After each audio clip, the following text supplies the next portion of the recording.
Hello students, তোমাদেরকে বলে রাখি একটা সুখবর আছে এবং একটা বিষয় যেটা খুব গুরুত্বপূর্ণ ছাত্রছাত্রীদের কাছে। তোমাদের গ্রুপ সি এবং গ্রুপ ডিতে রিজনিং কিন্তু অন্তর্ভুক্ত হলো। এবং বলে রাখি, তোমাদের যে সকল শিক্ষা প্রতিষ্ঠানে তোমরা পড়ছো সেখানে মেনলি যে সমস্যাটা এবার ফেস করবে যে তাদের ব্যাচ কমপ্লিট বা কোনো কোনো জায়গায় তোমরা দেখবে সেখানে কিন্তু মক টেস্টও কিন্তু প্রায় অনেকটাই নেওয়া হয়ে গেছে।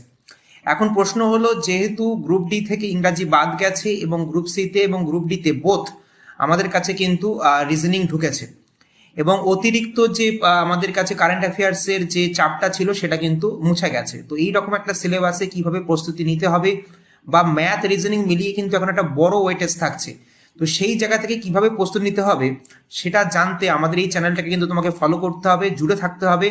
যে যে ক্লাসগুলো আমি অলরেডি নিয়েছি তুমি দেখবে প্লে লিস্টে করে দেওয়া আছে, আর যে সিলেবাসটা দিয়েছে আমি দেখে খুব আনন্দিত যে ম্যাথামেটিক্সের যে চ্যাপ্টারগুলো আমি মনে করেছিলাম ইম্পর্টেন্ট সেগুলো কিন্তু অলরেডি দিয়ে দিয়েছে, আর যেগুলো আমার মনে হবে রিজনিং এর করিয়ে দেওয়া দরকার সেগুলো করিয়ে দেবো। তো জুড়তে হবে আমাদের চ্যানেলের সাথে এবং অনেক কিছু নতুন আপডেট আসছে।